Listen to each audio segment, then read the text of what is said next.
631-331-6599. That's 631-331-6599. Investments in stocks, bonds, and mutual funds and variable annuities are not FDIC insured and are subject to fluctuation in value, market risk, including loss of principal. Heritage Harbor Financial Associates offers securities through AXA Advisors, LLC, New York, New York. Member FINRA, SIPC. Annuity and insurance products offered through AXA Network, LLC. Edward Lehman has been a trusted insurance advisor for over 16 years with insurance solutions for auto, home, commercial, life, and retirement. He's located at 54 Sunnyside Boulevard, Suite H in Plainview. That's just 1,000 feet south of 495. Local agent, local advice. The time to think about insurance is before you need it. So do yourself a favor, and before you pay your next insurance bill, give Ed and his team a call, 516-935-3900, or visit them online at www.allstate.com/EL. Edward H. Lehman Insurance is your trusted insurance advisor. This is Mario Andretti. You know me as a race car driver, but I'm also a Meals on Wheels volunteer. I've raced against the sport's biggest personalities, but I've never met more vibrant, amazing people than the seniors served by Meals on Wheels. As a volunteer, you deliver a hot, nutritious meal and a friendly hello to someone just like your mother, grandfather, or next door neighbor. These seniors are inspiring people with incredible stories to share, and they love to see you. The smiles you get back are priceless. Delivering with Meals on Wheels is easy, and you don't have to drive like me for it to be quick. You can volunteer your lunch break once a week or just once a month. With 1 in 6 seniors facing hunger and many more living in isolation, your lunch break can make a real difference. So, America, let's do lunch. Volunteer your lunch break at americaletsdolunch.org. This message brought to you by Meals on Wheels America and the Ad Council. Okay, Simon, what are you wearing right now? Nothing. That's right. And what do people normally wear? Clothes. Exactly. So now Mommy's going to teach you how to dress yourself. Clothes keep us warm, they look good, and if we go out without them, the neighbors will talk. So it's important to know how to get dressed. Here's how it's done. Underwear always comes first, name tag at the back, then pants, then shirt. Get the first button in the right hole or you have to start all over. If you're wearing a tie, it goes over, round, through, and pull tight. Tuck your shirt into your pants and zip up your flap. Socks going first, then shoes right on right, left on left. With shoelaces, just take the ends, cross them over, switch the loops. The rabbit goes down the hole, pull tight, and you're left with bunny ears. I love bunnies. Good to know. Now remember, spots don't go with stripes, socks don't go with sandals, and if you've tucked in your shirt, wear a belt. Got it? Why are your pants on your head? Most parenting is hard to do in just 2 minutes. But spending just 2 minutes twice a day making sure they brush their teeth is easier and could help save them from a lifetime of tooth pain. For fun 2-minute videos to watch while brushing, visit 2min2x.org. That's 2min2x.org. A message from the Partnership for Healthy Mouths, Healthy Lives, and the Ad Council. It's the Worldwide Sports Radio Network.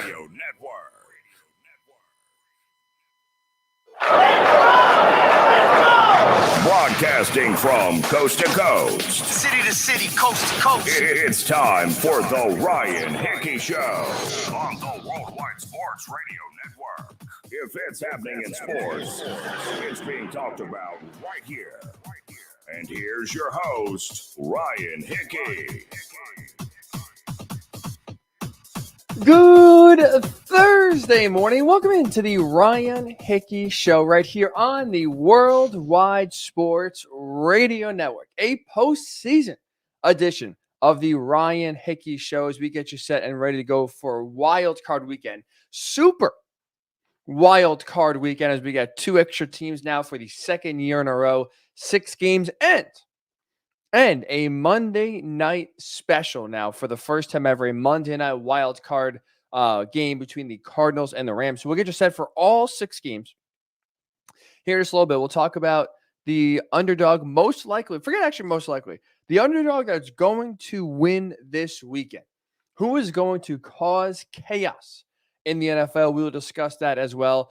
Congratulations to the University of Georgia and all of their fans, winning their first national title since 1980. It's been a very long drought. It's been a very painful road. But Kirby Smart was able to win his first national title. So now the question is, who's next? Who's going to be the next head coach in college football to win their first title? I got an answer. We'll do that in 20 minutes or so from now. And because Black Monday is come and gone, it extended into Black Tuesday with the firing of Joe Judge and the Giants. Which head coach opening in the NFL is the most attractive, is the best? And likewise, which one's the least? Which one should coaches try to avoid?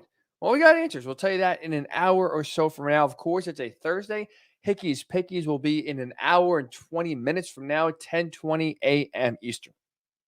So as you can tell, a loaded show. We are coming to you live from the Big Italy Pizzeria Studios, whether it's great pizza, hot heroes, and phenomenal dinners. Make sure you check out BigItalyPizza.com to find a location near you. So Wild Card Weekend is set to commence on Saturday. First game is the Bengals and the Raiders. So let's kind of go through some, I don't know if we want to call them awards. I don't know if you kind of want to go through that route, but let's just talk about at least some predictions and some outcomes that I'm either predicting or looking forward to. How about right out of the gate, the underdog that is going to win? Who is going to pull an upset this weekend? I think the team that's going to do it, the 49ers. I think the 49ers are going into Dallas and beating the Cowboys this weekend. Here's why. I think, number one, they are a bad matchup for the Cowboys. They come in with a style of football that is really conducive to winning the playoffs, running the ball and getting after the quarterback. They are one of the hottest teams in the NFL, arguably the hottest team in the NFC. Had a tremendous come-from-behind victory last week, down 17-0 in a win-and-you're-in game to the Rams on the road. They do come back and eventually win that game in overtime. And kind of going back to what we're talking about with the run. The run game, to me, is going to be huge here for San Francisco. As we know, right, they are a predominantly run-first team. Kyle Shanahan loves to ground and pound, loves to get a lot of explosive plays through the run game. He'll do it with his running backs. He'll do it with Deebo Samuel now, who's basically a hybrid playmaker, receiver, running back, quarterback, throwing touchdown passes. He does it all. But last week, you had the 49ers run for 135 yards on the ground. You had Jimmy Garoppolo play a really good game. But running the ball also helps you do what? Helps you chew up the clock and slow down an opposing offense, while also tiring out the defense. And speaking of defense, when you look at the Cowboys defense, let's call for what it is. They have improved drastically from 2020 to 2021. They have been tremendous. Trayvon Diggs is a ball hawk in the secondary. Micah Parsons has been a revelation to this defense. Great off-the-ball linebackers, a tremendous pass rusher. He's been able to kind of really do it all and really been a catalyst for this Cowboys defense in terms of all their success. They have a really solid front four that's able to get after the quarterback. But for all of the praise that we want to give the Cowboys defense, I think also it's kind of time to call for what it is. It's an average defense. Like it's so much better than what it was last year, but that also doesn't mean it's a dominant defense. They're just 19th in total defense. Now, a big reason for their success, a big reason why they've been able to, kind of get their name in the headlines a lot is because they force turnovers. That's how the game changes, right? Their plus 14 turnover differential is tied for first in the NFL. They lead the NFL in takeaways. They are ball hawks, forcing fumbles, getting picks, making other teams force mistakes. And as you know, one of the quickest ways to flip a game, especially a playoff game, is turnovers, forcing them and not, creating them if you're an offense. But when they're not getting turnovers, when teams and opposing offenses are taking care of the ball, this Cowboys defense is just okay. It's not great. I think that's not a good sign when you are facing an explosive offense like you are in San Francisco that right now is kind of hitting on all cylinders. So I do think they're going to be able to establish the run, kind of pound it down their throat, and control the line of scrimmage that way.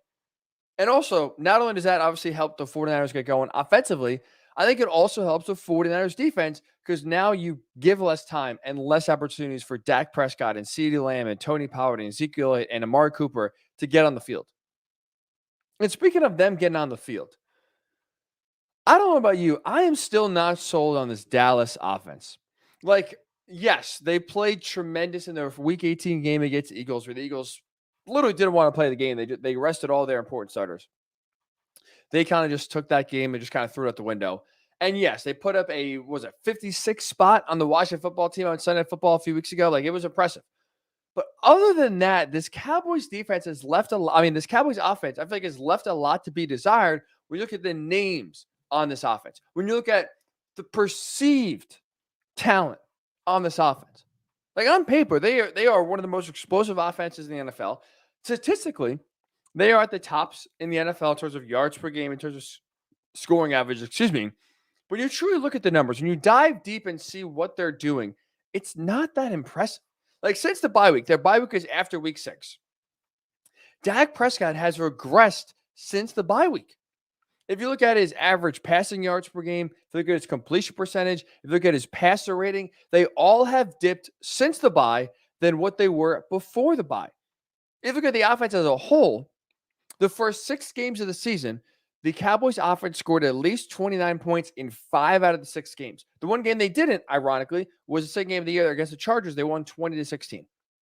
So the one game they weren't truly explosive, they still won. But through the first 6 games of the season, 29 or more points in 5 out of the 6 games, they were scoring at a very high clip. Well, since the bye, the last 11 games of the season, they've only scored 29 or more points 4 times. That's it. 4 times. So when you look at the stats, look at the numbers. Oh, man, this Cowboys offense is one of the best in the NFL. But when we're truly looking at it, when they are going against playoff caliber teams, they shrink. They're not that good. They do leave a lot to be desired. So I think when you look at this matchup from the standpoint of the 49ers going to be able to run the ball, I think they're going to be able to run it and run it well, eat up clock, tire out this defense, keep the Cowboys offense on the field. And now when the Cowboys offense does get on the field, I'm not sold that they're going to be able to put up 30 points against this 49ers defense. They're coming around the San Francisco's defenses. They're still able to get after the quarterback. The secondary is growing.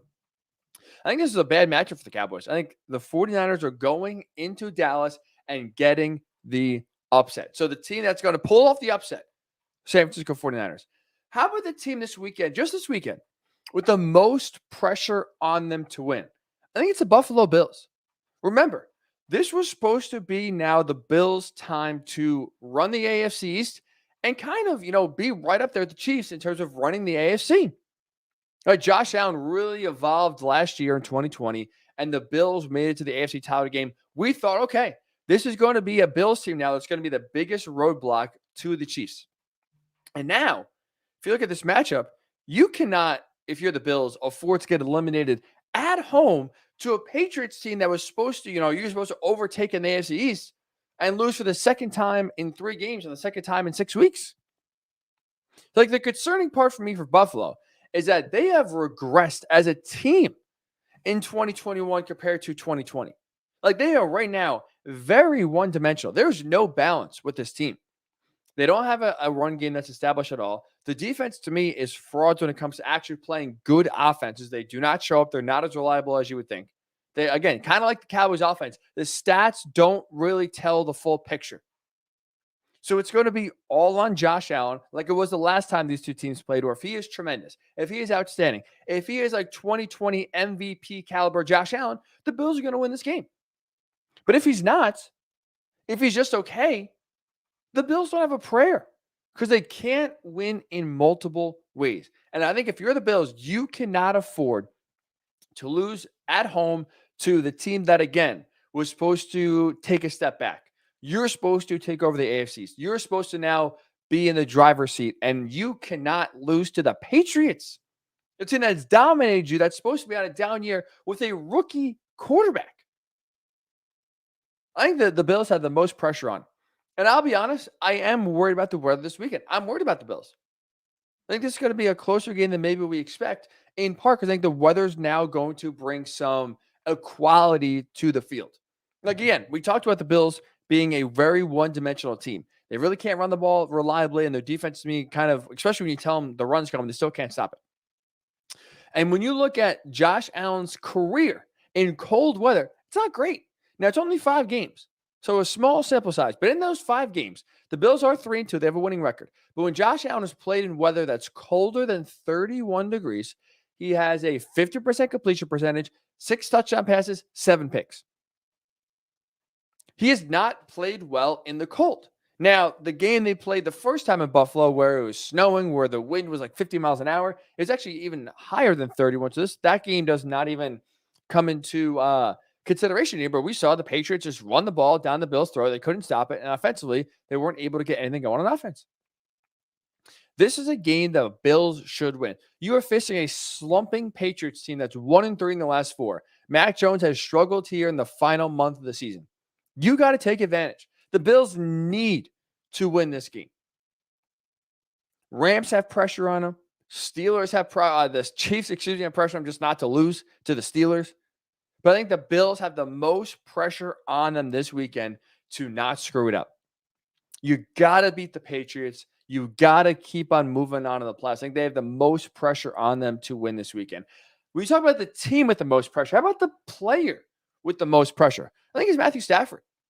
This game Monday night is finally now evidence to see if the trade was worth it. Right? These are the games. This is the reason why the Rams traded basically 2 first-round picks and offloaded Jared Goff to the Lions for Matthew Stafford to win postseason playoff games, to get yourself closer to the Super Bowl than where you were last year with Jared Goff.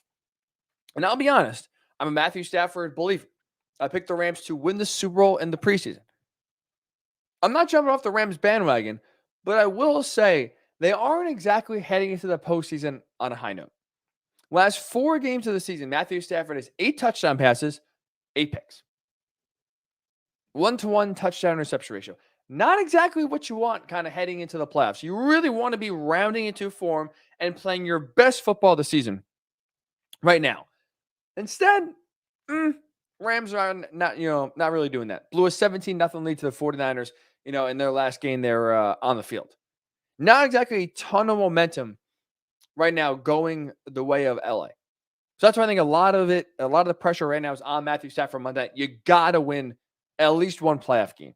You got to get yourself closer to the Super Bowl this year than where you were last year, considering what you gave up and all of the moves you're able to make to get this team into Super Bowl contention. A lot of pressure on Matthew Stafford, especially, too, when you look at the run game. The run game hasn't picking up. So it's not all on him like it is for Josh Allen with the Bills. All you got to do if you're Matthew Stafford, make the throws. He's able to do it the last time the Cardinals and the Rams matched up on Monday Night Football. COVID-depleted Rams team, he threw for 3 touchdowns, had a really good game. Just don't turn the ball over. Make the throws when you got to make them. You don't have to go crazy if you're Matthew Stafford. This offense is talented. This defense has a lot of playmakers on it. Just don't be the reason why you lose. He almost has been in previous games, almost throwing the game away with a few picks. Just don't turn the ball over. I feel like it's easier said than done watching Matthew Stafford recently. I mean, he's the player with the most pressure on him this weekend. And the team I'm most excited to see, out of the 6 games, out of the 12 teams that are playing on Saturday, Sunday, and Monday, the team I'm most excited to see is the Cincinnati Bengals. They've been one of the best and most exciting stories of the entire season. And what makes them so much fun to watch, which makes them so likable, is not only the fact that they're a high-flying offense. So you have Joe Burrow, you got Joe Mixon, you got Jamar Chase, Rookie of the Year, you got Tyler Boyd, you have T. Higgins. Like, there's a lot of skill, talent on this offense, and it's kind of Chiefs-like with the amount of offensive firepower that they have. It's not just the fact they have all these names and they're high-flying. It's also the fact that their quarterback, Joe Burrow, has consistently now played his best games of the season in the biggest moments. Look at the last 2 games the Bengals play, right? We're not going to count Week 18 when Brandon Allen was a starter for Cincinnati in that game against Cleveland. But the last 2 games Joe Burrow played, at home against the Ravens, at home against the Chiefs, he saved his best 2 games of his NFL career for the 2 biggest games of his career. Ravens was a chance again to be the front runner in the AFC North, and the Chiefs was to clinch the AFC North. In those 2 games combined, he managed to throw for 971 yards, 8 touchdowns, 0 picks, 78% completion percentage. It's the Ravens and the Chiefs, again, the 2 biggest games of Joe Burrow's career. He shined brightest. That's really encouraging. That is so much fun to watch when you see a young player developing before our eyes. That's why I can't wait. First game of the weekend, too. Saturday, 4:30 Eastern, Bengals, Raiders. I am so pumped to watch Joe Burrow play in a playoff game. Again, he's managed to save the best games of his career in the NFL for the big games. He did so in college as well in 2019. He's a big-time player, and that makes it so much fun to watch, and I can't wait. So I'm curious your thoughts here. We got 6 games. Which underdog in your mind is going to pull off the upset? Who is going to surprise the NFL world and move on with a big-time upset this weekend? Love to hear your thoughts. Facebook, Worldwide Sports Network. Twitter, WWSRN_radio. At Ryan Hickey Show on Twitter, as well as where you can tweet us or check out the live stream on Twitter as well. When we return, props to Kirby Smart. Georgia wins the national title, and Kirby Smart himself gets over the hump. There's only 5 coaches, though, in college football, when you look at it right now, that are active, that have won a national title. Who will be number 6? I got my thoughts. I'll give it to you when we return. It's the Ryan Hickey Show right here on the Worldwide Sports Radio Network. It's the Worldwide Sports Radio Network.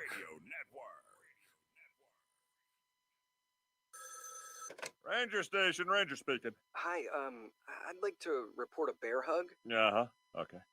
Well, we were building a bonfire, and I saw some, dry brush and leaves around, so, I said to move the bonfire somewhere else, and out of nowhere, Smokey Bear shows up and hugs me. So you noticed some wildfire hazards and moved your bonfire to a safer location. Yeah. Yeah, that's Smokey, all right. He likes it when people help prevent wildfires. It hits him close to home. Not everybody gets the hug, my friend. So that's pretty special to get a hug from Smokey Bear. Ha, so it was him. Hey, guys, I told you it was Smokey. Okay, well, congratulations, my friend. And thanks for calling. There are many ways to prevent a wildfire. Learn how you can do your part at SmokeyBear.com. Only you can prevent wildfires. Sponsored by the U.S. Forest Service, Ad Council, and your state forester. Hope you enjoyed your meal. And I just want to say, he's lucky to have a brother like you. Lucky? Caring for my brother is far from easy. Waking up every day, lifting him from the bed to the wheelchair to the car to get him to therapy on time, it's no small task between the doctors and the diagnosis, but nothing can disable this love. This is my big brother, my hero. He's part of me, like my arms and legs, so I'll be his. See, there's no time for tired. This starts again tomorrow. He'll be waiting for me. I wake up for him. I know he needs me, but I'm the lucky one, even though I need help now and then. If you're caring for a loved one, visit aarp.org/caregiving for care guides and community, or call 877-333-5885. Caregiving Resource Center. Support for your strength. Brought to you by AARP and the Ad Council.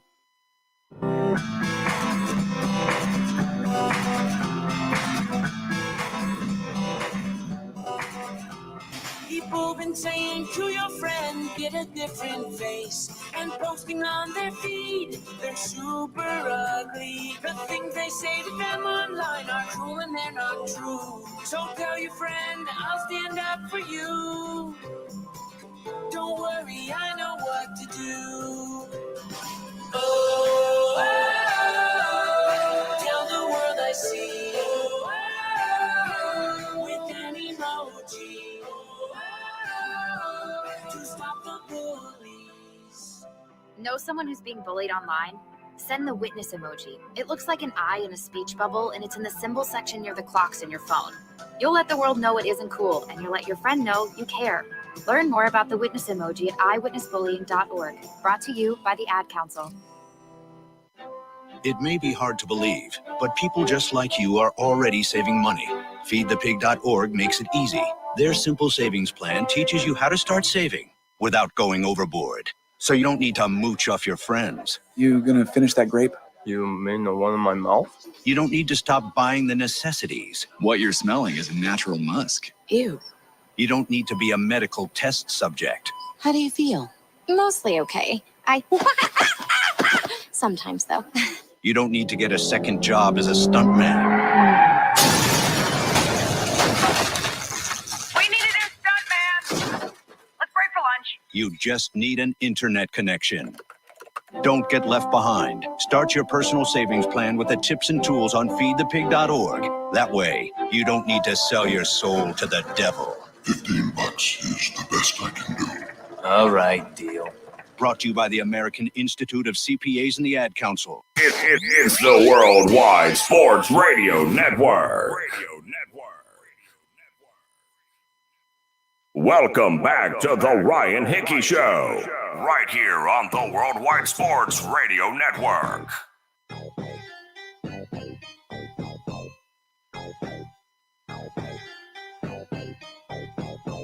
And welcome back into the Ryan Hickey Show right here on the Worldwide Sports right now. 15 minutes from now. Is Kyrie Irving getting closer to a full-time return? My answer is yes. I'll explain why in 15 minutes or so from now. But I do want to give props to Kirby Smart. I do want to kind of talk a little college football here. As Kirby Smart climbed the mountain, got over the hump, and did take down Alabama to win his first national title as a head coach. And he joins a very, very short list. Only 5 current active college football head coaches have won a national title. Nick Saban, Dabo Swinney, Mac Brown, Jimbo Fisher, and now Kirby Smart. Which head coach in your mind is the next to join that list? Which college football head coach will win their first national title next? For me, I think it's Lincoln Riley. Lincoln Riley at USC for a few reasons. Here's why. Number one, I don't think it's going to take very long for Lincoln Riley to get things rolling at SC. Right, the quickest way to now, especially in college football and really in any football, the quickest way to turn your team into a championship contending team, to get them from down and out to up and contenders, is having an elite quarterback. Right, it's pretty simple. We saw the Bengals.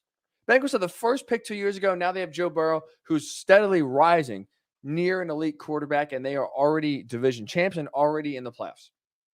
Same thing in college football. Lincoln Riley is now going to a rebuild situation with USC, but it's not really a rebuild. It's more of a retool because now he is getting the quarterback play already to go to Southern California. And as we know, if you have a quarterback, you absolutely have a chance, especially in college football.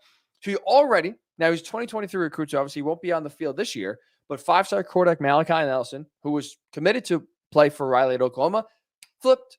No surprise, is now going to USC. So next year, Lincoln Riley will have a big-time quarterback. Maybe he'll have to sit for a year because, look, the fact is Caleb Williams, the former Oklahoma quarterback, is currently in the transfer portal.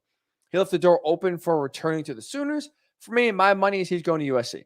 If he's a smart man, his parents have come out and said that, they're in the transfer portal looking for the best situation to get their son ready for the NFL. I think if you're Caleb Williams, when you look at what Lincoln Riley has done with Baker Mayfield, turn him from a walk-on into a Heisman Trophy winner and the number 1 overall pick. Looking at Kyler Murray, who's going to play baseball, turning him into a Heisman winner and a first overall pick. Taking Jalen Hurts into a quarterback that struggled to throw the ball, was more reliant on his legs at Alabama, obviously lost the job to Tua. He came in, Heisman finalist, and second-round pick, who's now a starter in the playoffs. So if you're looking and you're talking about getting yourself ready for the pros, there is no better coach out there in college football to get you more prepared for being a top pick and having success in the NFL than Lincoln Riley. So I do think Caleb Williams, in the end, will join USC and be their starter next year. So you have a 5-star quarterback starting for you next year if you're Lincoln Riley. A guy, by the way, you're familiar with, you coached with, who gave Oklahoma a true chance at being a national title contender when he came in for Spencer Rattler last year. He's going to be your quarterback next year. You got a 5-star waiting in the wings, whether it's a year from now, 2 years from now. Lincoln Riley already starting stack the quarterback talent at USC. And like we said, if you have a quarterback, you have a chance. The transfer portal now makes also easier to acquire really talented players. There's no, rule where you get a one-time free transfer. So you have to sit out a year. So now, again, you can go to the transfer portal, get some really good players, and rebuild your team quickly. Speaking of rebuilding, look where Lincoln Riley is. Southern California, one of the most fertile recruiting grounds in all of college football. Like, if we're talking realistically, Lincoln Riley, when he goes recruiting, probably doesn't have to go more than 50 miles from campus to get every single recruit he wants. You look at all of the big-time players in the NFL, in college football. Kayvon Thibodeau, Oregon defensive lineman, arguably maybe the number 1 overall pick or at least a top 5 pick projected in the NFL draft upcoming. Do you know where he's from? He's from USC's backyard. Mary Crystal in Oregon went down there, took him out right from under USC's nose.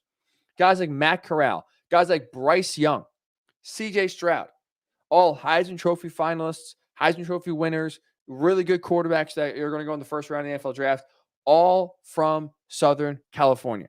You look at some of the best players in college football, and they are not at USC, by the way, are elsewhere.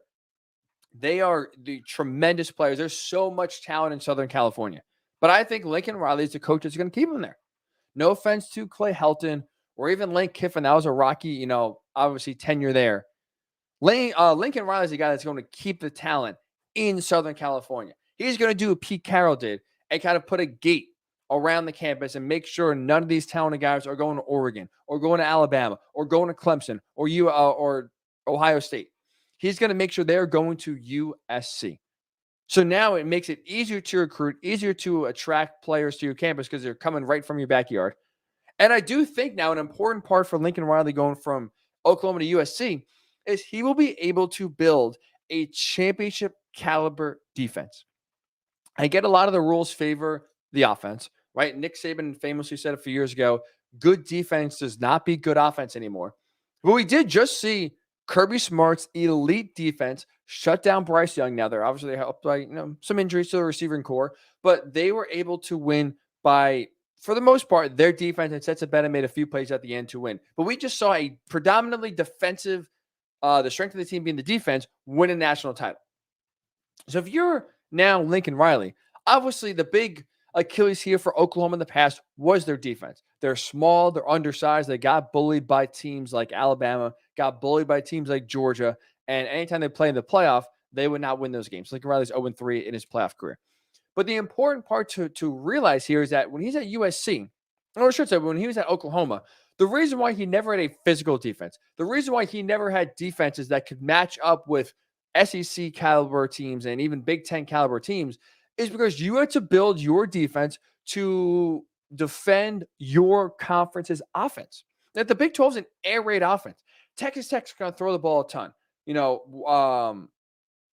Texas, TCU, like you look at any of these teams in the Big 12, they are predominantly air raid kind of spread you out offenses that force you to defend in space. Oklahoma State. So you're going to build a defense that's going to stop your, the offense in your conference. You're not worried about trying to stop Alabama's offense or match your physicality, because if you don't stop or if you don't match your defense to the conference's offenses, you're not even going to be in the playoff.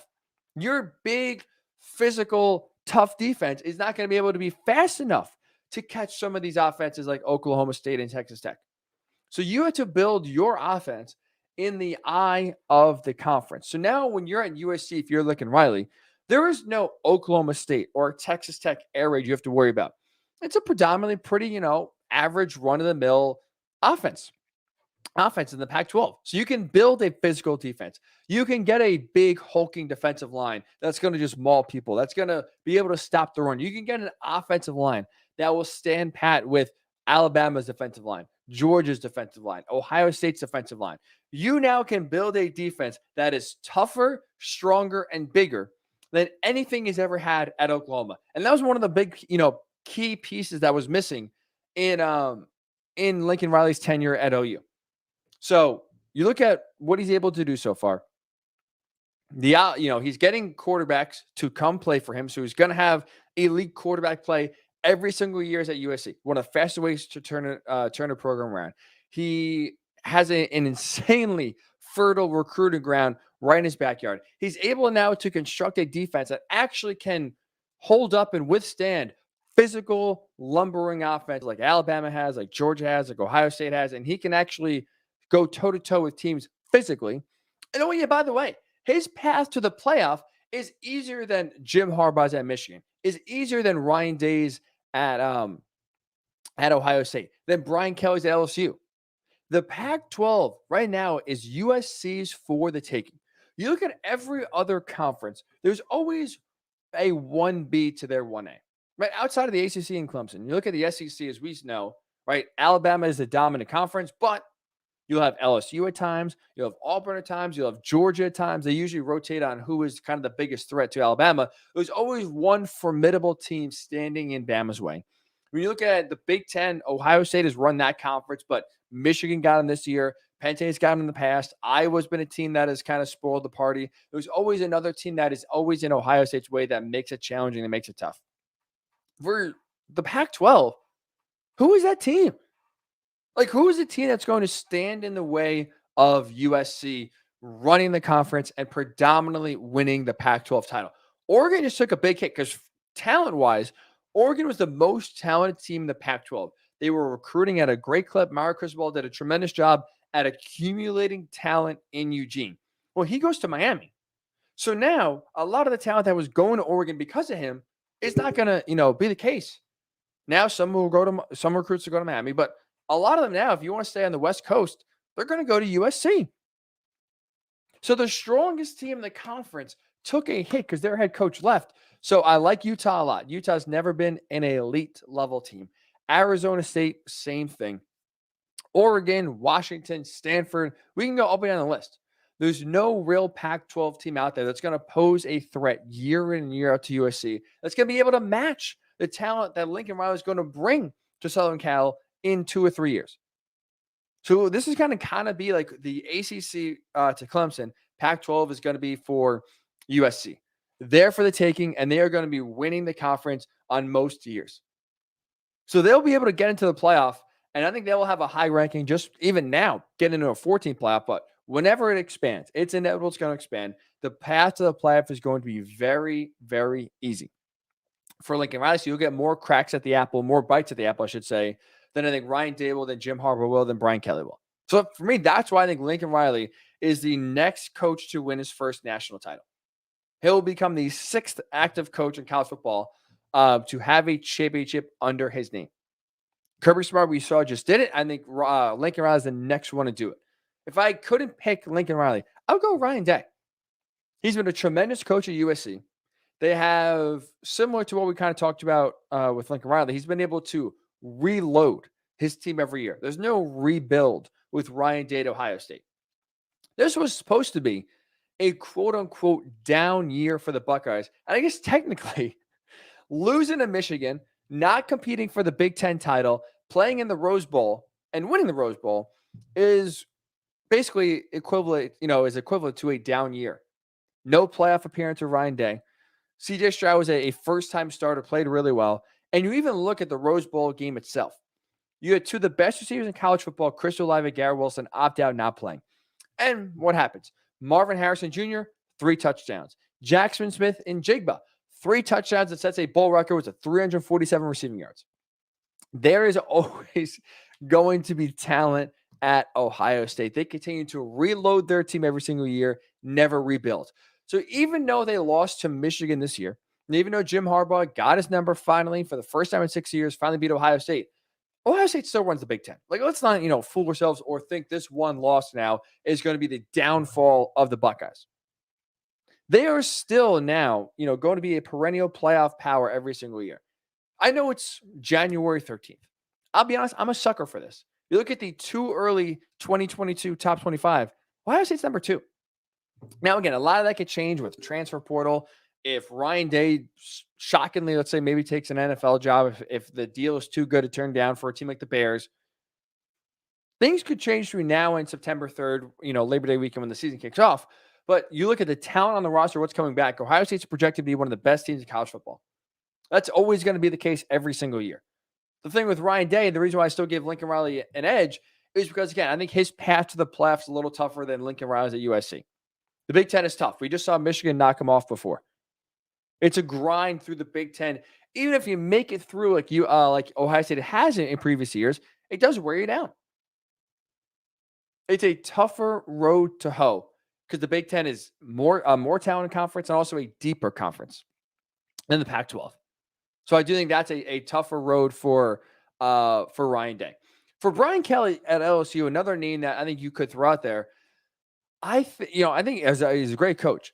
I am skeptical, though, of the amount of time he's going to actually be at LSU. Like, we know the bar at LSU is so high, it's basically championship or bust every single year, that he's not going to get a long leash with the Tigers.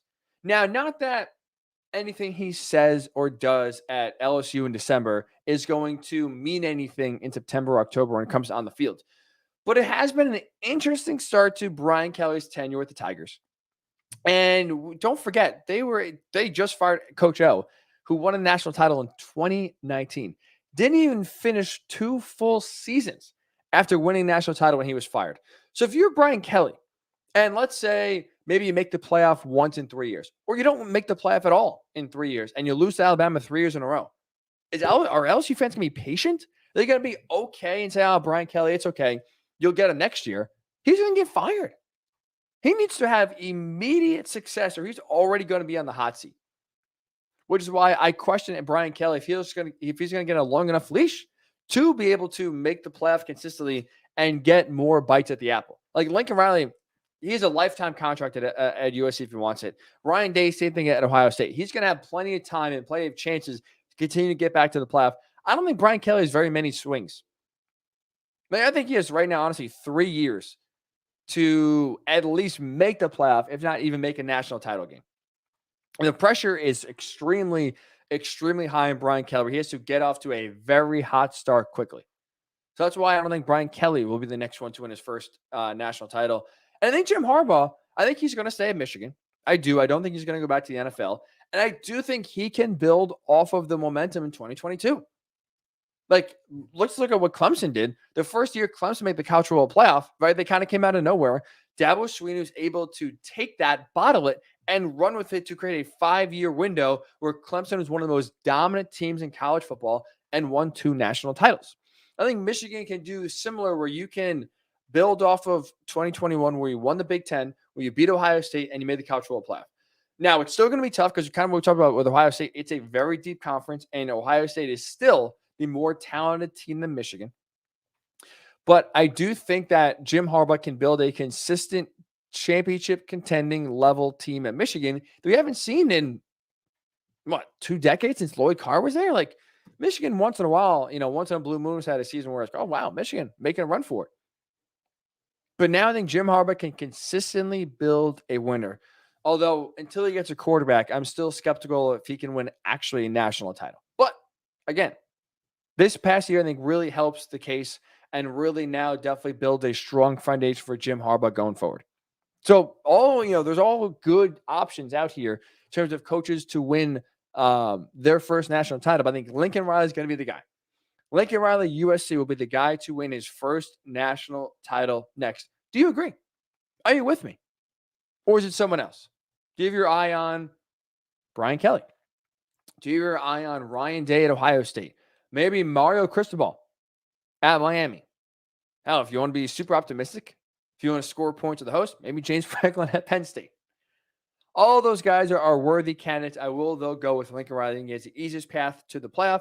I think he has the most talent with him, and he's going to have, on most years, either one of the best or the best quarterbacks in the nation. That is huge for winning a national title. So I'm curious your thoughts here. Facebook, Worldwide Sports Network, Twitter, WWSRN_radio, at Ryan Hickey Show on Twitter as well. Which head coach will be the next to win their first national title? Curry Star is the latest, doing so on Monday. Who will join that list next? So get your thoughts. And when we do return here, Kyrie Irving, is he close to being a full-time player for the Nets? We'll discuss that next. It's the Ryan Hickey Show right here on the Worldwide Sports Radio Network.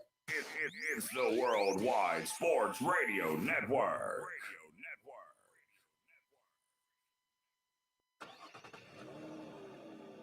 Of course my kid's in the right car seat. Well, I think he is. Yeah, my kid's in a booster seat. He was ready to move up. He is ready, right? Her car seat looks like the right size. There are probably rules on when to move up to a booster seat, aren't there? Rear facing, forward facing. I think I have it right. Car crashes are a leading killer of children 1 to 13. Are your children in the right car seat for their age and size? Don't think you know. Know you know. Go to safercar.gov/the right seat. I know my child's in the right car seat, or else I wouldn't get in the driver's seat. Brought to you by the National Highway Traffic Safety Administration and the Ad Council. You don't usually get a stock tip from a 16-year-old, but I'm here to tell you about a different kind of stock. It's called Better Futures, a stock for social change that's not about making money. Instead, you invest to help students like me go to college.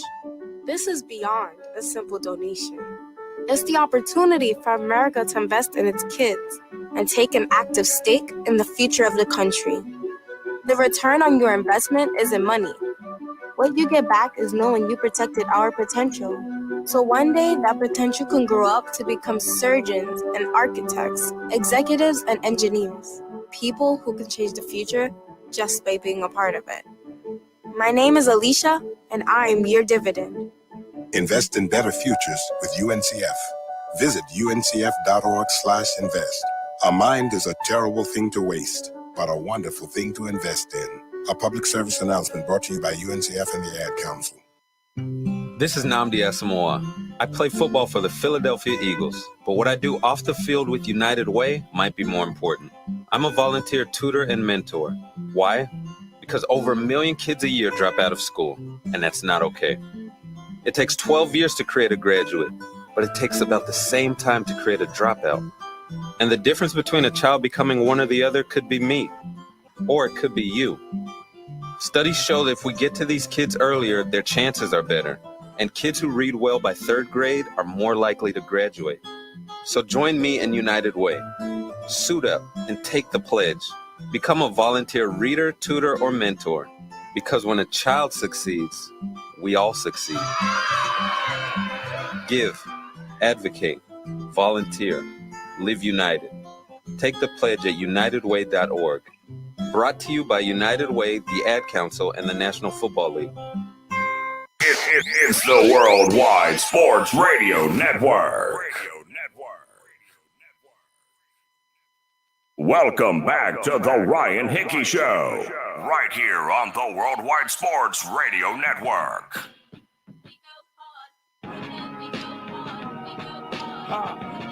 And welcome back into the Ryan Hickey Show. 15 minutes now, top of the hour. The best, most attractive head coach opening in the NFL and the least attractive head coach opening in the NFL. 7 jobs open. We will rank them in 15 minutes right here on the Ryan Hickey Show on the Worldwide Sports Network. But do want to chat some Brooklyn Nets basketball because my goodness gracious, last night was impressive. And last night, kind of watching that game, has me certain Kyrie Irving is going to return to the Nets as a full-time player. Right now, he's just part-time, only playing road games. He's unvaccinated, can't play at home. I think last night kind of shows you and gives you hope. If you're a Nets fan or just a fan of the NBA that wants to see Kyrie Irving back on the court full-time, he is going to return. And Adrian Wojnarowski, before the game last night, it was on ESPN, reported that there is internal optimism within the Nets that Kyrie Irving at some point this season will be able to return as a full-time player. We'd assume that that means he's going to get vaccinated because it doesn't seem like the New York City mandates are going to change anytime soon. But Woj is reporting that, hey, there's optimism within the Nets that Kyrie will at some point this season before the playoffs return as a full-time participant. I think last night kind of almost, the game itself almost ensures that, because when you watch this game last night, when you watch the Nets fully healthy with Kyrie, with KD, and with Harden on the court together, they're the best team in the NBA. There's no team this year in the NBA that's beating them for the title. If they are fully healthy, if Kyrie is playing in every game, home and on the road in the playoffs, the Bucks aren't taking them down, the Suns aren't taking them down, the Warriors aren't taking them down, the Jazz, the Grizzlies, the Bulls. No team is taking down the Nets this year. And I think now that the Nets have finally allowed Kyrie to play on a part-time basis, give him a little taste, if you will. I think that only makes the urge, only kind of has him thinking about getting the shot and make it more and more likely that he does to return to a full-time basis. Because look, you could tell it's just been only 3 games, right? He's returned for 3 games against the Pacers last week, against the Blazers earlier this week, and yesterday against the Bulls. It's been a short sample size, but he looks like he's having a ton of fun. The Nets themselves, whether it's Harden, whether it's KD, they're playing a lot looser. They're playing a lot freer. And they obviously do appreciate Kyrie's presence back. All season long, they've been talking about the return of Kyrie. They want him on the court. I mean, you look at the minutes both Harden and KD have been playing. They've been top 5 in terms of minutes per game average. KD's number 3 earlier this week. That's not what you want. You don't want all those minutes getting logged on to Kevin Durant early in the season. I know we're at the midway point, but you want them fresh for April, May, and June. You don't want to be burning them out now in December and January. So Kyrie Irving's return takes pressure off of Kevin Durant. He didn't play a second in the fourth quarter last night. Why? Because for the first 3 quarters, they couldn't miss. And now you give Kevin Durant time to relax, time to take a load off and get those legs rested. Because again, we saw last year, part of the reason why the Nets were eliminated in the second round wasn't just because of the injuries to Kyrie and Harden. It was also because of Kevin Durant's exhaustion.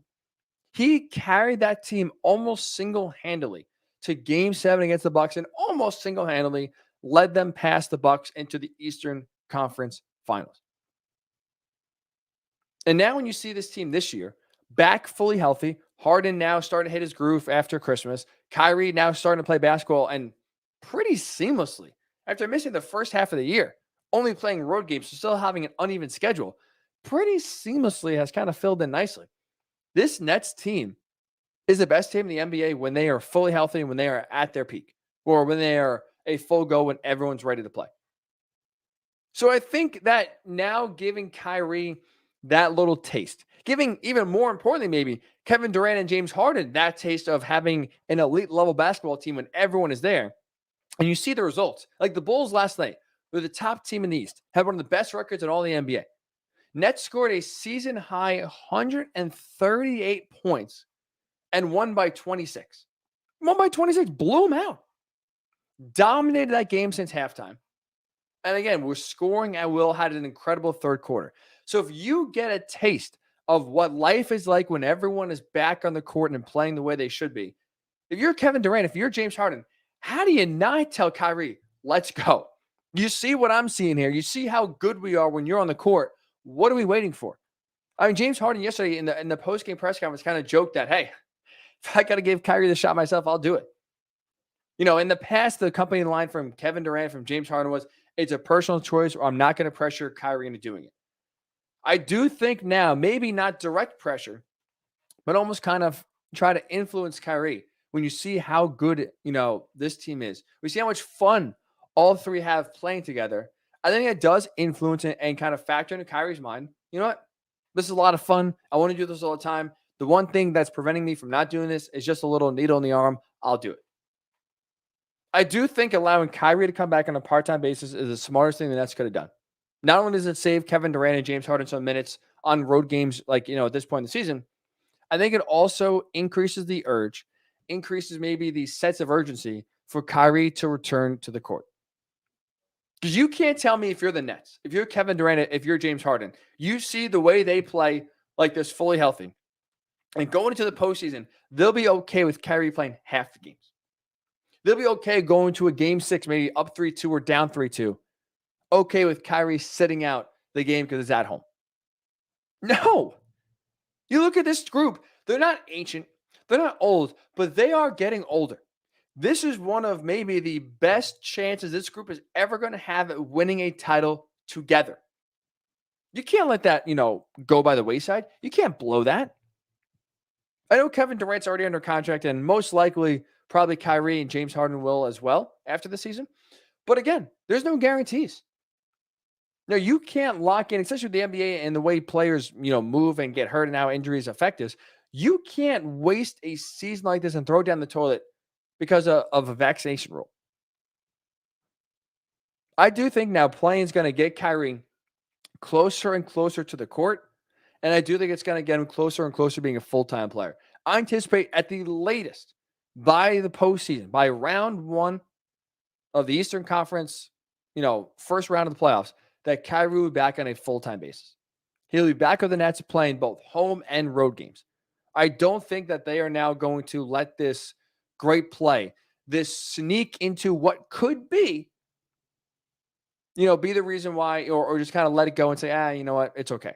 I mean, this trio's only played, you ready for it? They've been together now for a year and a half. They've only played 16 games together. You know what their record is in the 16 games? They're 13-3. Again, healthy. When they are on the court together, they are one of the best, if not they are. Screw it. They are the best team in the NBA. So why would you let that go by the wayside? Why would you blow a huge attempt at winning a championship if you're Kevin Durant on your own or with a team you built? If you're Kyrie Irving now, win a team with your Brooklyn Nets, and if you're James Harden, win a title for the first time in your career. There's a lot on the line for each of these three players. And I do think now getting a taste, having a game like last night, where you go against one of the best teams in the Eastern Conference, one of the best teams so far this season in the NBA, and you win. I know the Bulls had some injuries. Alex Caruso wasn't there, and some of the defense was lacking, but you win by 26 points on the road, score a season-high 138, and you're going to be okay with just, okay, Kyrie, home game, got to sit out. Playoff time, game 5, it's okay, you're sitting out, no big deal, we'll still try to win this one out you. After the season, if you don't win the title, it's okay. Kyrie didn't get the shot. Maybe that's the reason why we didn't win the championship. That's okay, though. We'll get him next year. Absolutely not. These opportunities do not come around often. You cannot blow it if you're the Nets, and I don't think they will. I think a game like yesterday cements the fact that at some point before the playoffs start, they will be fully healthy enough, every single player eligible for every single game. What a game last night. The Nets, man, they talk about scary hours. That was scary last night, how they just dominated, took off in the third quarter, couldn't miss. And it was curtains just like that. It's very Warriors-esque, where you play close, you play close, you play close. All of a sudden, a 10-minute spurt happens, and all of a sudden, you go from tied at 71 like the game was last night to the Nets going a 20-6 run before you can even blink. You're like, what the hell? It was just tied. Now it's a 14-point deficit. The Warriors were kings at doing that year in, year in, and year out when they were, had KD, had Steph, and Clay. Keep it close, keep it close, keep it close. All of a sudden, 5 minutes later, they go on a 15-2 scoring run, and the game's over. That's what the Nets are like when Kyrie, KD, and Harden are on the floor. I think that kind of peak, that window into what could be, will be the reason why Kyrie eventually will return to the Nets as a full-time player. When you return, speaking of full-time, which full-time head coach opening is the most attractive? What is the best now job that's open on the market in the NFL? And what's the worst job in the NFL? We got 7 openings and 7 rankings. We'll go 7 to 1, worst to best, least to greatest. When we do return here on the Ryan Hickey Show, 3 minutes. We'll return right here on the Worldwide Sports Radio Network. It's the Worldwide Sports Radio Network. Do current market conditions have you nervous? Our experienced team of financial professionals at Heritage Harbor Financial Associates understands that no two investors are alike. We all have different goals, needs, and appetites for risk. That's why the one-size-fits-all approach does not work, especially when planning for retirement. At Heritage Harbor Financial Associates, we analyze your unique investment style so that you can work toward your individual retirement goals on your terms. Heritage Harbor Financial Associates can help you take steps to reach your retirement goals by providing a wide array of financial products to fit your needs, even for the risk adverse. Give us a call at 631-331-6599 to learn more or to set up an appointment with one of our financial professionals. You can also find us on the web at hhfa.org or on Facebook at facebook.com/hhfa.org. Our number again is 631-331-6599. That's 631-331-6599. Investments in stocks, bonds, and mutual funds and variable annuities are not FDIC insured and are subject to fluctuation in value and market risk, including loss of principal. Heritage Harbor Financial Associates offers securities through AXA Advisors LLC, New York, New York. Member FINRA, SIPC. Annuity and insurance products offered through AXA Network LLC. Edward Lehman has been a trusted insurance advisor for over 16 years with insurance solutions for auto, home, commercial, life, and retirement. He's located at 54 Sunnyside Boulevard, Suite H in Plainview. That's just 1,000 feet south of 495. Local agent, local advice. The time to think about insurance is before you need it. So do yourself a favor, and before you pay your next insurance bill, give Ed and his team a call, 516-935-3900, or visit them online at www.allstate.com/EL. Edward H. Lehman Insurance is your trusted insurance advisor. This is Mario Andretti. You know me as a race car driver, but I'm also a Meals on Wheels volunteer. I've raced against the sport's biggest personalities, but I've never met more vibrant, amazing people than the seniors served by Meals on Wheels. As a volunteer, you deliver a hot, nutritious meal and a friendly hello to someone just like your mother, grandfather, or next-door neighbor. These seniors are inspiring people with incredible stories to share, and they love to see you. The smiles you get back are priceless. Delivering with Meals on Wheels is easy, and you don't have to drive like me for it to be quick. You can volunteer your lunch break once a week or just once a month.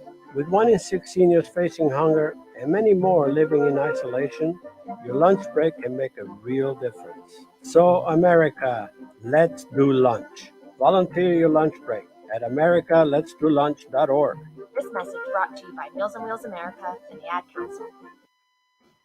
Okay, Simon, what are you wearing right now? Nothing. That's right. And what do people normally wear? Clothes. Exactly. So now mommy's going to teach you how to dress yourself. Clothes keep us warm, they look good, and if we go out without them, the neighbors will talk. So it's important to know how to get dressed. Here's how it's done. Underwear always comes first, name tag at the back, then pants, then shirt. Get the first button in the right hole or you have to start all over. If you're wearing a tie, it goes over, round, round, through, and pull tight. Tuck your shirt into your pants and zip up your fly. Socks going first, then shoes right on right, left on left. With shoelaces, just take the ends, cross them over, switch the loops. The rabbit goes down the hole, pull tight, and you're left with bunny ears. I love bunnies. Good to know. Now remember, spots don't go with stripes, socks don't go with sandals, and if you've tucked in your shirt, wear a belt. Got it? Why are your pants on your head? Most parenting is hard to do in just 2 minutes.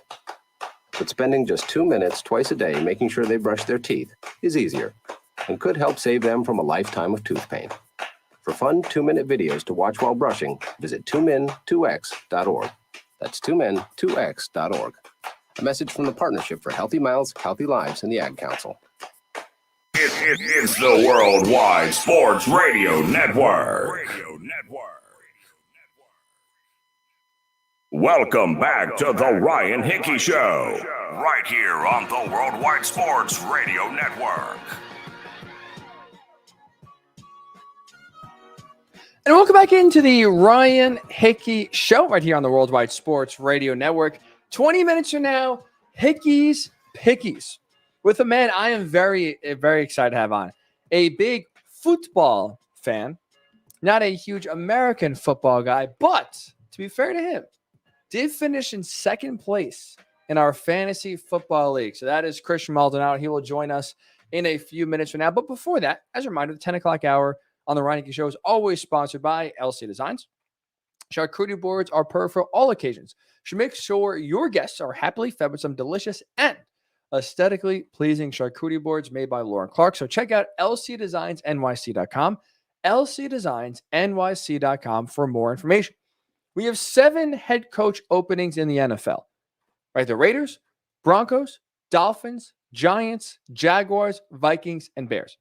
What is the most attractive head coach opening in the NFL?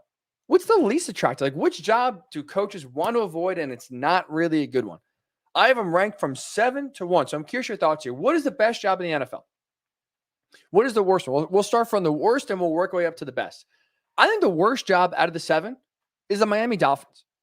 A few reasons why I think it's the least attractive job on the market. Number one, Brian Flores was just fired after back-to-back winning seasons. He went 10-6 in 2020, 9-8 in 2021. Now, I understand they did not make the playoffs this year, and they did not make the playoffs in any of the 3 years he was there. When you look at the Dolphins' recent history, from 2009 to 2018, a 10-year span, the Dolphins had a grand total of just 1 winning season. That's it. 1 winning season. So now you look at Brian Flores having back-to-back winning seasons. That still wasn't enough to have him keep his job. So you look at what the new head coaches have to come in. Success doesn't equal job security. Usually we think it's pretty easy, cut and dry. You win games, you're around. You lose games, you're fired. Well, for the Dolphins, that's not the case. Success on the field does not equal job security, which is always tough for any new head coach to come in. So that's number one. Number two, usually now, whenever a new head coach is hired, the fan base is always rejoicing. Oh, thank God it's not so-and-so. Thank God we got rid of our old coach. That guy sucked. So thank goodness we got a new guy coming in, a new era's coming. Well, the issue is for the Dolphins, because you had back-to-back winning seasons, because the firing was so surprising, you're still going to have a lot of fans that are comparing the new head coach to the old one in Brian Flores. And again, Brian Flores was 19-14 the last 2 years. So if you're whatever head coach they end up hiring, you are now going to be compared to that, and you're going to have to get off to a quicker start than maybe you normally would in any other job. Because any other job you're taking over, you're most likely starting from the bottom up. So there's usually a grace period I don't think it's going to be the case for the Dolphins job because, again, you just fired a coach that had 2 winning seasons. Not to mention, the team you take over, Brian Flores, I think it's safe to say, overachieved with the Dolphins. You look at a lot of the issues this team has. They have quarterback questions. I'm a Tua guy in terms of I think he's got an unfair shake so far. I think he absolutely deserves the 2022 season to be the starter. But that's the case. That's obviously a very hot button topic. There's Tua supporters, there's Tua haters. It's a very polarizing player, Tua is, and whether he should be the Dolphins or not. But the reality is, outside of just Tua, the offensive line completely stinks. It's one of the worst, if not the worst, offensive line in the NFL. Run game's invisible. Run game is absolutely invisible. It doesn't exist. There have been some misses in the draft recently from Chris Greer. So there's still a lot of questions, a lot of remaking to do on the offensive side of the ball. And again, usually when you take over a team, it's a dumpster fire. You get a grace period. Not the case with the Dolphins. So for me, because the head coach is fired in a surprising fashion, the success on the field does not guarantee job security, and you still have a lot of work to do with the roster. I think for me, out of the 7 jobs out there, the Dolphins are the least attractive job in the NFL. Right, I guess technically above them, since we're going from bottom to top, right? Right above them is the New York Giants, because their owner, John Mara, is proving to be one of the worst owners in sports. Just look at what he's done recently. About 2 months ago, he was quoted, and there was belief that John Mara thought that Joe Judge was his, basically Bill Belichick equivalent. He was going to be the next Bill Parcells. So he went from thinking that Joe Judge is going to be one of the greatest head coaches in NFL history to 6 weeks later firing him. That's a quick change of heart. Now, I think it was the right move to fire Joe Judge, personally. But again, you go from thinking you have one of the best guys in NFL history as your head coach to firing him 6 weeks later, not great. Not to mention, whoever takes over, there's a lot of work to do. This Giants team is a total disaster. Since 2017, they are tied with the Jets for the worst record in the NFL. The Jaguars are better. The Texans are better. The Lions are better at 22-58. 22-58.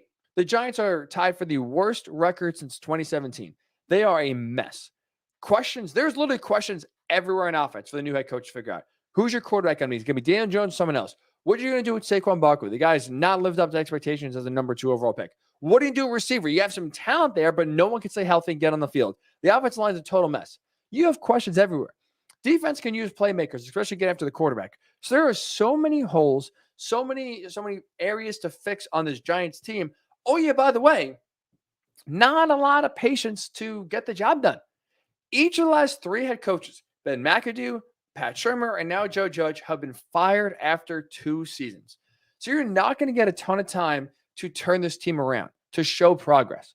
That's why for me, the Giants are the second worst job, only behind the Dolphins. Here's one thing that might surprise people. Number 5 on this list out of 7, I think it's the Raiders. The Raiders have been getting a lot of love this week in the last few weeks, and deservingly so. They've had an incredible season this year. Making the playoffs is a borderline miracle with what they've had to overcome. With that said, though, is it sustainable? Do you really look at the Raiders and see this team as a playoff team every single year? Do you think they'll be in the playoffs every single year? I don't. Like, Derek Carr has been great down the stretch. He's also been there since 2014 and has led the Raiders to one other playoff appearance in 2016, where unfortunately he broke his ankle late in the year and wasn't able to play in the playoff game. But that was it. He wasn't able to return in 2017 and keep it going. He's had, 2019 to 2020, they've got off to hot starts before falling off. This has been an inconsistent team that's always been able to, or most of the time, been able to fall short of the expectations. You look at the division the Raiders are in. Best case scenario, you have the 3rd best quarterback in your division. Derek Carr is not better than Justin Herbert. He's not better than Patrick Mahomes. Now, as you saw on Sunday night, you could still win with a less talented quarterback, but I would believe the Chargers are going to strengthen up their team to be better in 2022, and the Chiefs are the Chiefs. Now, again, I say best case because the Broncos, we'll see what happens with them. If they hire or they are able to trade for Aaron Rodgers or Russell Wilson, forget it. Raiders are buried in last. So the roster, I think, is deceiving. Mike Mayock, Man, he has swung and missed on some draft picks. That is for sure. So the deck is almost stacked a little bit against you. The defense has a pass rush, but not much else. The secondary is a very suspect group.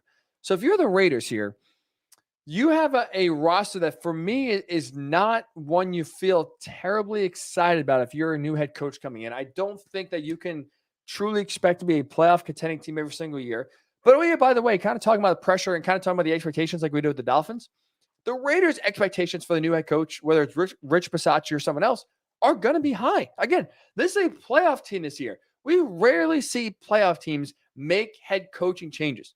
So now the fans are used to saying, okay, Rich Bisaccia, he's our guy. He helps lead us to the playoffs. Whether it is Rich next year, whether it's a new head coach, the expectation is going to be playoffs. That's a high bar to hold.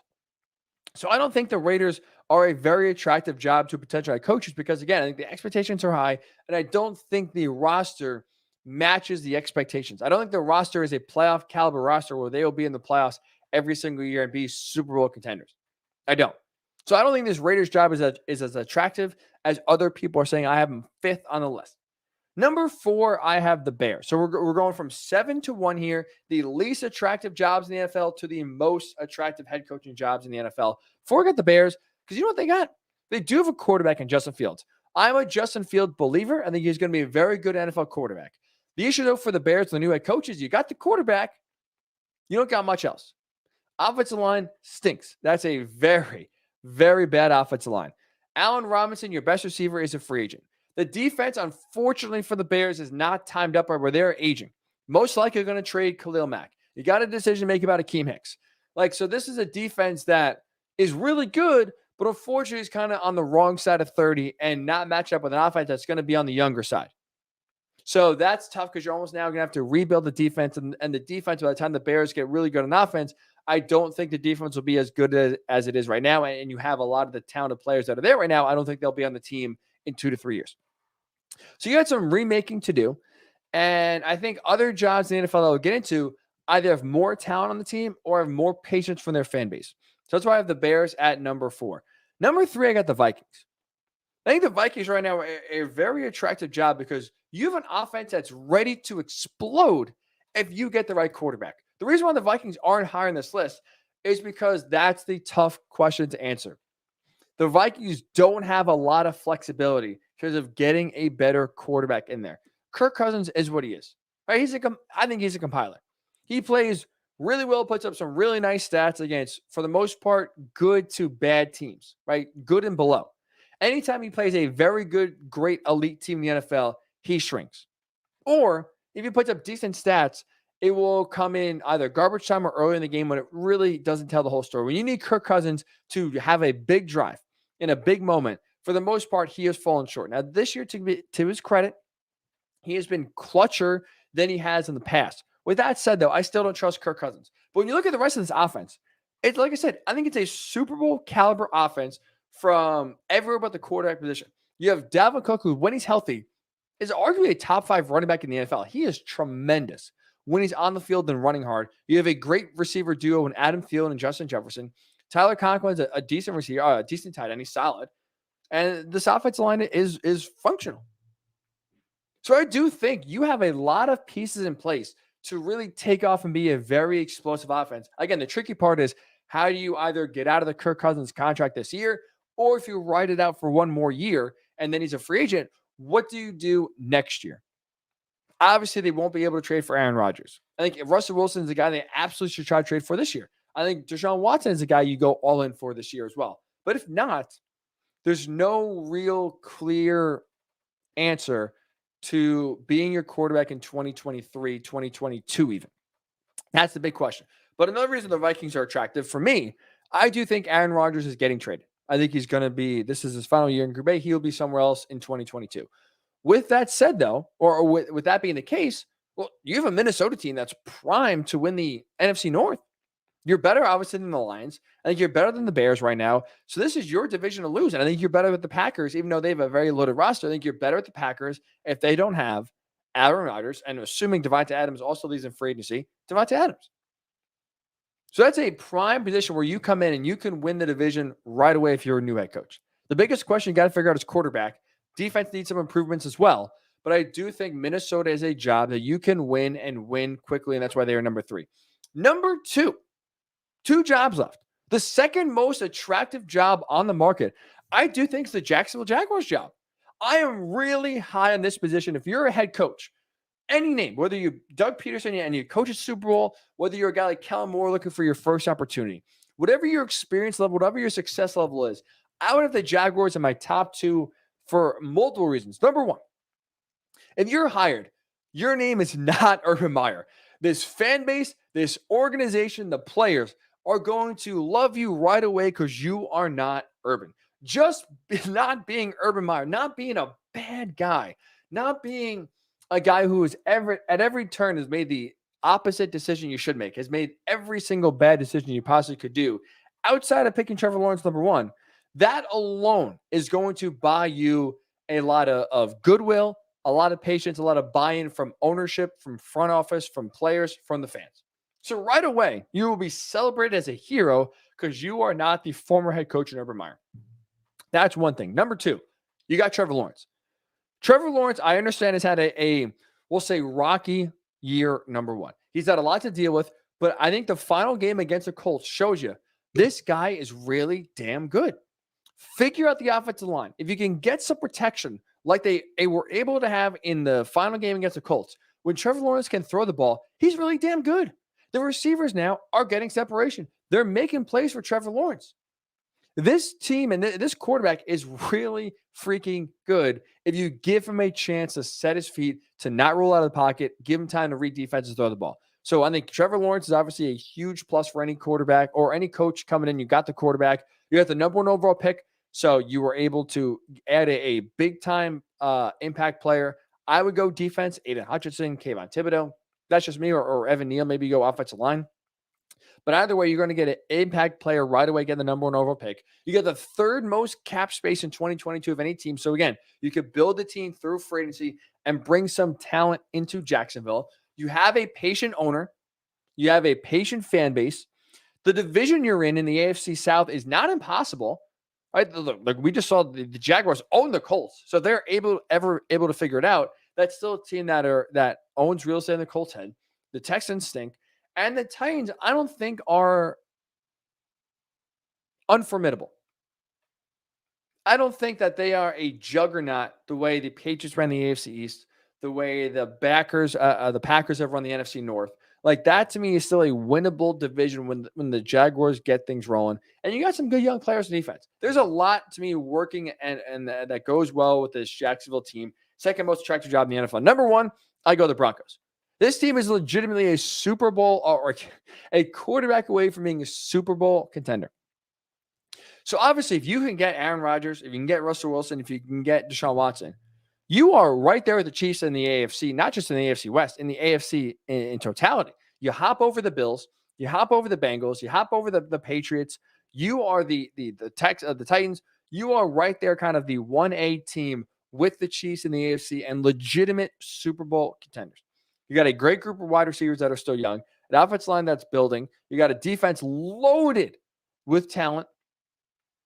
This, to me, the Broncos in 2022 feel a lot like the Buccaneers in 2020. They had a lot of talent. They were kind of just middle of the pack because their quarterback play was not very good. All of a sudden, they got Tom Brady. They go in the Super Bowl.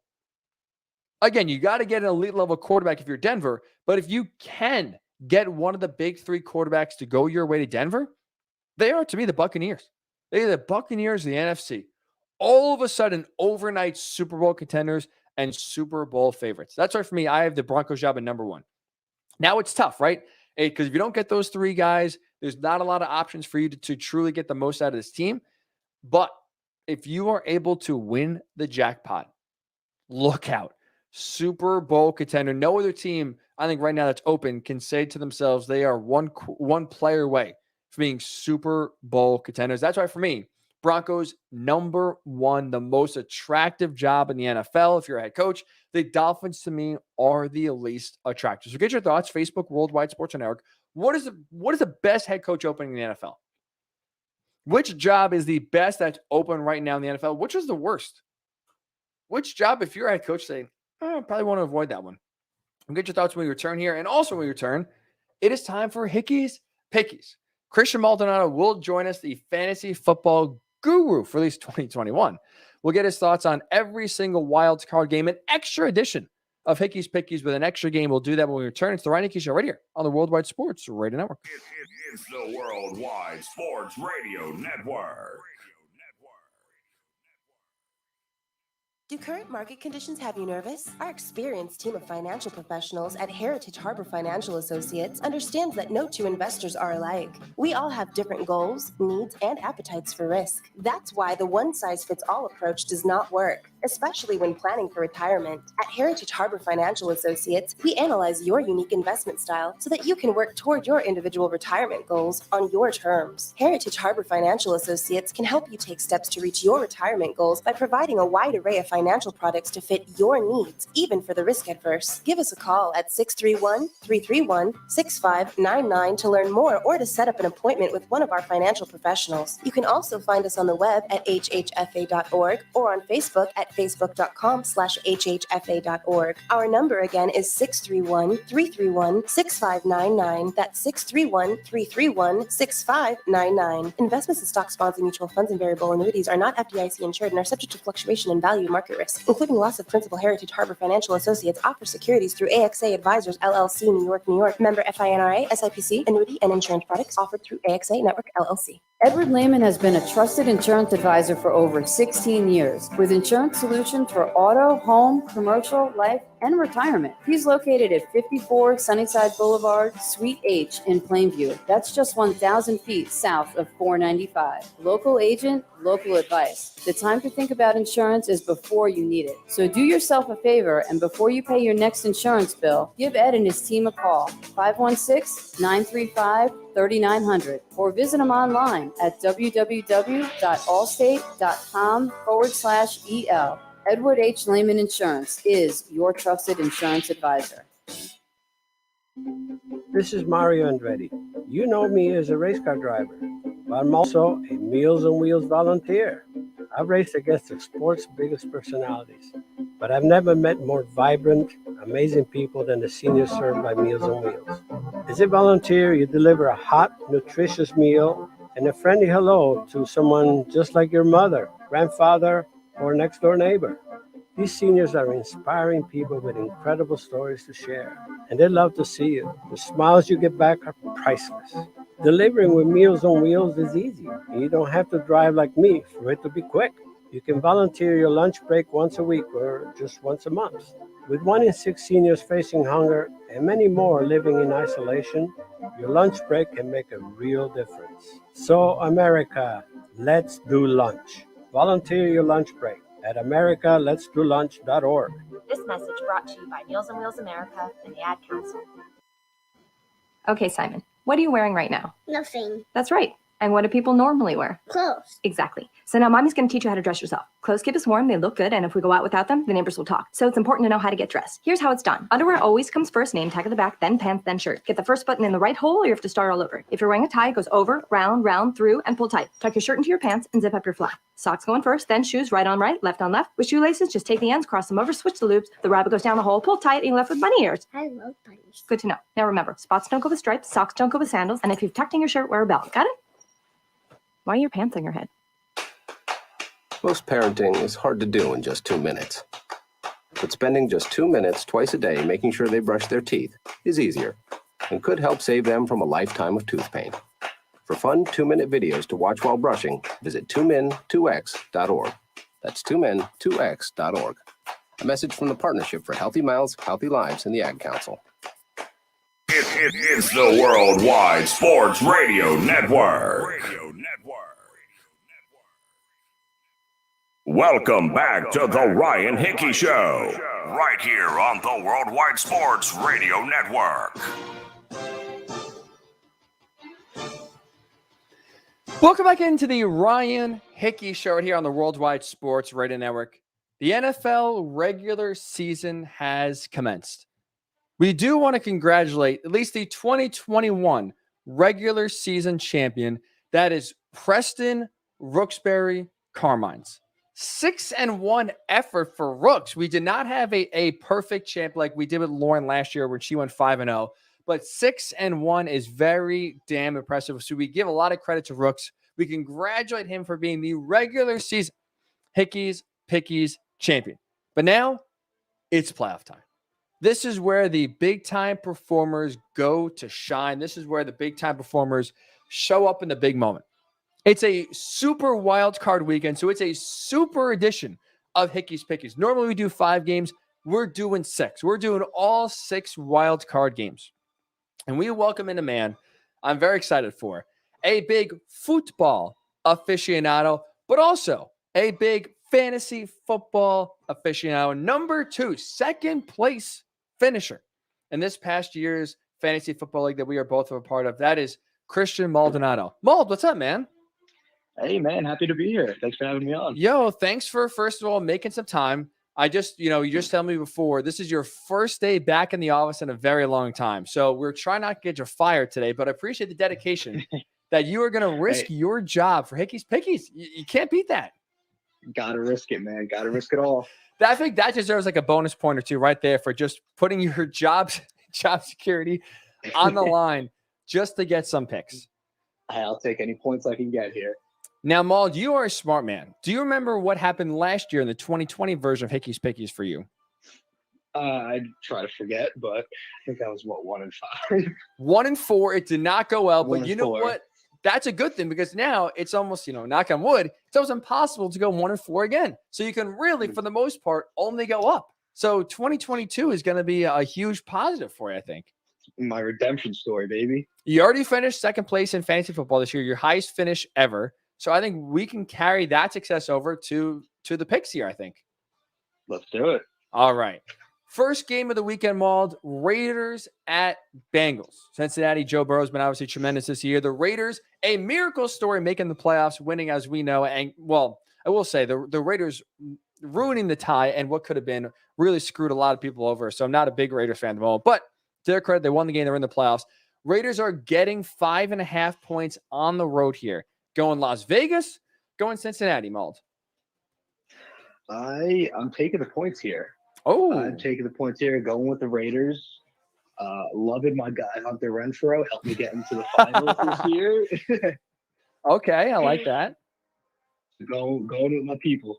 You know what? I like your strategy. If it ain't broke, don't fix it. Hunter Renfrow helped get you into the fantasy football finals. Now I wish it'd be Joe. That's a whole other story. Oh, God. Last person I wanted to lose to. Tell me about it. And I lost him in the semifinals, so we both have that in common. Yeah. But I like it. You roll with a guy who helped you get to the finals, have your best fantasy football season ever. So why not continue to roll with this team? The Vegas Raiders, I like it, plus 5.5. I'm going to go with the Bengals here for 2 reasons, Maul. Number 1, Joe Burrow's played his best games in the big moment this year. I think that continues. I think he'll have a big game on Saturday and keep it rolling, and they win handily. Also, number 2, like I said, I'm not a big Raiders fan at the moment. They ruined the only time. You're a big soccer fan, so you know all about the ties. This is the only time on Sunday night I think everyone in America was collectively rooting for a tie, rooting for the teams not to play the game. And you know what the Raiders said? They said, screw it, we're playing the game. Now, I understand the Chargers also decided to play the game, so we could be mad at them too. But the Raiders ruined what America wanted. The only time Americans will ever root for a tie, and the Raiders said, screw that, we're going to win the game. So you know what? Screw the Raiders. I hope they lose this week, and I hope they get sent home. So I will go with the Bengals minus 5.5. Always objective here, Maul. We don't let any biases enter in the picks. Of course. No, never any biases. Only serious stuff here.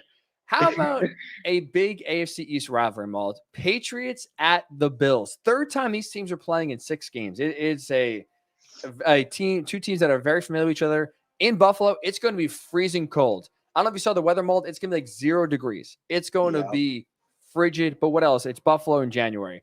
Patriots on the road are getting 4 points. Where are you going here? I think Patriots playing some cold weather in the Northeast anyway, so I don't think that's going to affect them too much, but I am going Bills here, minus 4. Bills, Mafia. You're going to go through a table on like Saturday night to cheer on your pick. Where's Jordan? Where's Liam at the table? That's true. Maldi has already thrown someone through the table at a grad party that the neighbor whose table was, let's just say, is probably, this was what, like 5 years ago, probably still hates you. You probably can't show your face in that neighborhood still. Never allowed back. A permanent ban from a town. That's what Christian Maldonado is facing. So I like it. Bills Mafia 5 years ago. You're going Bills Mafia this weekend, rolling with your crew. I hate to say it, I'm going to go with the Patriots here. I think the cold weather, I think the Bills will win the game. I think it's going to be a very close game. Two teams that know each other very well. And Josh Allen in the cold, not all those change pick malls. Josh Allen in his career, he has played in 5 games where the temperature's been below 31. Now he's 3-2, so he's won more than he's lost, but his 6 touchdown passes, 7 picks. Not playing great. Not that Mac Jones has played well either, but I think the Patriots are a more balanced team, and I think they'll be able to keep it close and use the weather to their advantage. Like I said, I think the Bills in the end will win, but I'll take the Patriots +4 to keep this game close here in a division rival game, in a game where Mother Nature will make it freezing. I think that will be an equalizer, keep the game close, but Bills win, but I will go Patriots cover. All right. A game where there will be no weather impacting, and that is down in Tampa Bay. Eagles at the Bucks. Eagles 8.5-point underdogs facing Tom Brady. No Antonio Brown, obviously, after what happened a few weeks ago. No Chris Godwin as well. Maul, does Tom Brady, the GOAT, keep it rolling here? Or the Birds, are they going to, pull an upset or keep it close? Well, first, I don't want to curse on your show, but Antonio Brown just absolutely ruined me in the finals there. Absolutely ruined me. Solid 4 points, walks off the field, takes his clothes off. Wait a second. So the dates, I'll be honest, once I lost, I checked out. The fantasy football final was the day Antonio Brown had his meltdown. Yes. And he was in my starting lineup. How many points did you lose by? Oh God! Even if he played well, it wouldn't. Oh, okay. Well, I wish unless he threw up a 50 burger, I was hopeless. It would have been better if you lost by like 5 points, something like that. And he really. Oh my God, bro! I think I would have wrote him a strongly worded letter. Man, so Antonio Brown got you in the finals. His tirade ruins me. Holy smokes! Again, all biases aside, I can't stand the Philadelphia Eagles, so I'm going with the Bucks. Okay, I like that. Almost a double bias working there. Antonio Brown hates you, but you hate the Eagles more than Antonio Brown. I do. I like it. I am also with you. I'm going with the Buccaneers. The Buccaneers have a really good run defense. I think the Eagles really like to run the ball. I don't think they'll be able to have a lot of success on the ground. We're seeing Jalen Hurts have to throw the ball a ton. I don't like that if Jalen Hurts have to throw the ball a ton. We saw it early in the year. They threw, and the Eagles were 2-5. Not the recipe for success for Philly. I think that's the only way they're going to have to try to win. And I do think I'm with you there. Buccaneers -8.5 do cover the spread at home. Here's a great game. 49ers at the Cowboys. 49ers are red hot. Incredible comeback last week to get into the playoffs. Cowboys blew out the Eagles in a Week 18 game on Saturday that the Eagles didn't really take seriously. So we'll take that with what you will. 49ers 3-point underdogs on the road at Dallas. Mold, where are we going? So this one was a little tough, this one. So I'm actually in a fantasy pool with my girlfriend and all her family. So, you select a winner on the spread each week for every game. Every time I've picked the 49ers, they have absolutely screwed me. Oh, so I'm going Cowboys here, -3. I like it. I like the vendetta coming back. Now, let me ask you this. Do you and Allie, your girlfriend, are you on the same team or are you picking separately? We're picking separately, and I'm not going to tell you who's winning right now. I think that answers the question. I think you could, that answers the question. We should have had her on the show probably instead of you. Honestly, probably should have. She's in 3rd place. Oh, my God. We won't even ask where you are. Oh, boy. Folks, if no one should ever bet on these picks, but if that's the case, that Maldy just revealing that should not really give any to my own picks. Yeah, exactly, for sure. Well, that makes me feel better about my pick of going with San Francisco. Then they have Scrooge all year long. I'll take the screw job to continue. You're picking the Cowboys. I think the 49ers will screw you by not picking them. I don't know about you, Maul. I don't really love this Cowboys team. I feel like they're a little overrated. So I feel like they're very hit or miss. They are. They absolutely are. Right. They either have a great game and sure, it's sometimes against the Washington football team or against the Eagles team that's sitting everyone. Exactly. But it's like when they play good playoff caliber teams, I feel like they shrink in the moment. Even like the Giants. You're a Giants fan, right? You saw they played the Giants 2 weeks ago in MetLife, where 75% Cowboys fans. The Giants season's mailed already in. Joe Judge is QB sneaking from the 2-yard line, and they won 21-6. It's a very underwhelming performance. I feel like they really haven't, to your point, kind of given you a lot and really are kind of hit or miss. So I will go 49ers here. I think they'll win outright. Forget I just cover the spread. I think they do win this game. Dallas not impressed me, but you will go the Cowboys at home -3 to spite the 49ers. Bald, the biggest spread of the weekend here. Maybe the game that arguably could be the biggest blowout. Steelers at the Chiefs.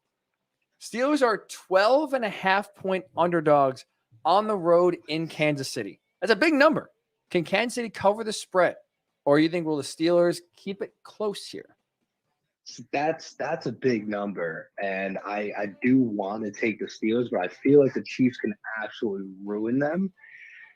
I'm still back and forth on this one. I don't know if Big Ben is gonna want to go out getting absolutely slaughtered in his last game. So True.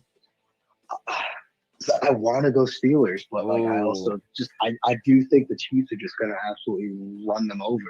So final answer, I'm going Chiefs -12.5. Chiefs -12.5. I am with you there as well. The Steelers just are so frustrating because they're not a very good team. To your point, sure, Big Ben is on it. Probably he's definitely playing his final game. They're going to need a miracle in this game. But it's like they throw the ball 3 yards past the line of scrimmage. They don't really throw the ball deep. Their offense is really hard to watch. Their defense, they get a good pass rush. TJ Watt has been tremendous this season, but they don't really do a lot of things well outside of that. These two teams played a few weeks ago. It was 23-0 at halftime. The Chiefs already won the game. It was already in the bag. I think it's going to happen again here.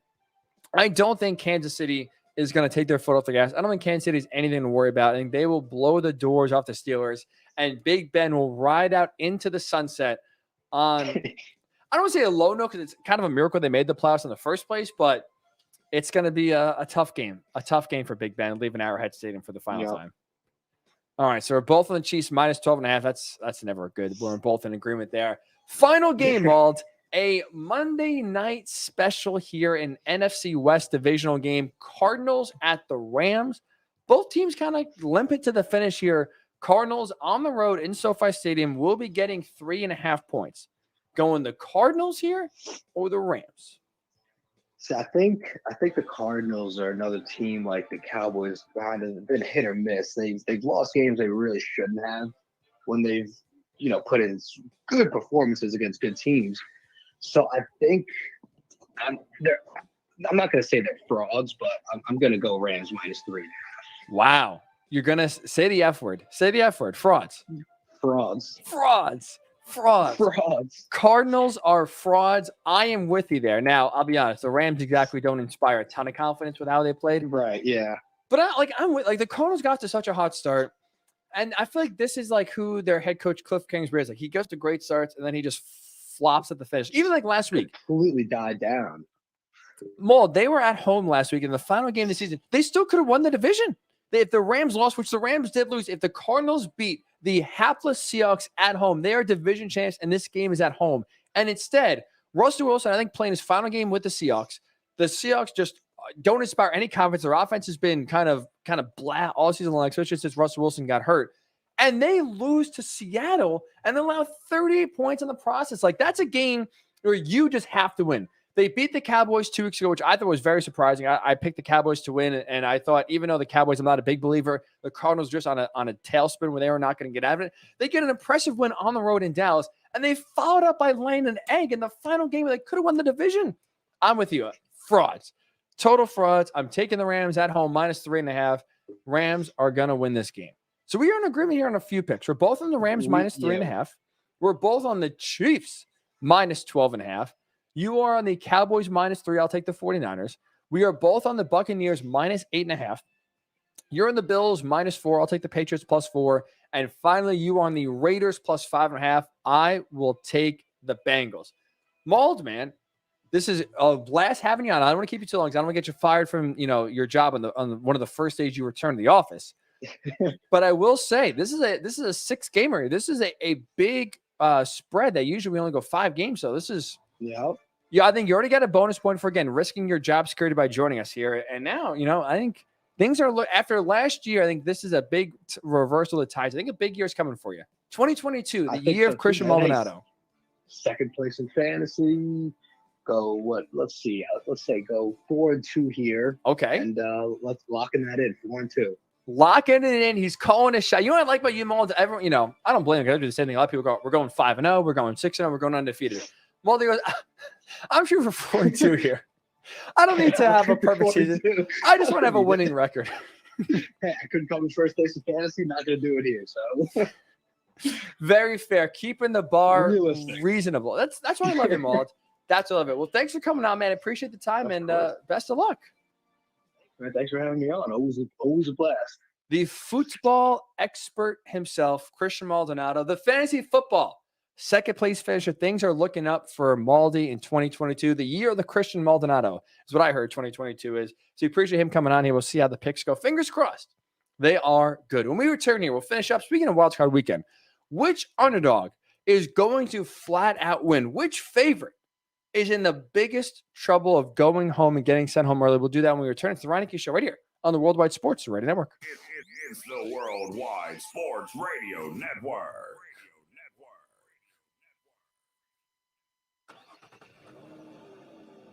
Of course my kid's in the right car seat. Well, I think he is. Yeah, my kid's in a booster seat. He was ready to move up. He is ready, right? Her car seat looks like the right size. There are probably rules on when to move up to a booster seat, aren't there? Rear facing, forward facing. I think I have it right. Car crashes are a leading killer of children 1 to 13. Are your children in the right car seat for their age and size? Don't think you know. Know you know. Go to safercar.gov/the right seat. I know my child's in the right car seat, or else I wouldn't get in the driver's seat. Brought to you by the National Highway Traffic Safety Administration and the Ad Council. You don't usually get a stock tip from a 16-year-old, but I'm here to tell you about a different kind of stock. It's called Better Futures, a stock for social change that's not about making money. Instead, you invest to help students like me go to college. This is beyond a simple donation. It's the opportunity for America to invest in its kids and take an active stake in the future of the country. The return on your investment isn't money. What you get back is knowing you protected our potential. So one day, that potential can grow up to become surgeons and architects, executives and engineers, people who can change the future just by being a part of it. My name is Alicia, and I'm your dividend. Invest in better futures with UNCF. Visit uncf.org/invest. A mind is a terrible thing to waste, but a wonderful thing to invest in. A public service announcement brought to you by UNCF and the Ad Council. This is Nnamdi Asamoah. I play football for the Philadelphia Eagles, but what I do off the field with United Way might be more important. I'm a volunteer tutor and mentor. Why? Because over 1 million kids a year drop out of school, and that's not okay. It takes 12 years to create a graduate, but it takes about the same time to create a dropout. And the difference between a child becoming one or the other could be me, or it could be you. Studies show that if we get to these kids earlier, their chances are better. And kids who read well by 3rd grade are more likely to graduate. So join me in United Way. Suit up and take the pledge. Become a volunteer reader, tutor, or mentor. Because when a child succeeds, we all succeed. Give, advocate, volunteer, live united. Take the pledge at unitedway.org. Brought to you by United Way, the Ad Council, and the National Football League. It's the Worldwide Sports Radio Network. Welcome back to the Ryan Hickey Show, right here on the Worldwide Sports Radio Network.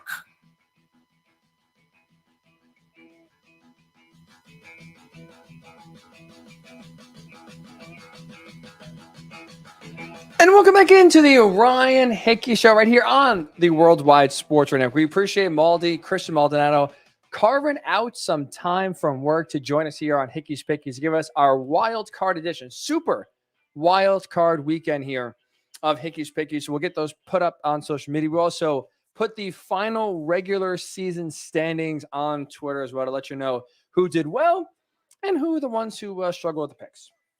Here's a hint. I will not be in the well category. That is for sure. Speaking of well, who won't be well? Which favorite will not do well this weekend in Wild Card weekend? I think there is one underdog that is absolutely locks to win, and it's the 49ers.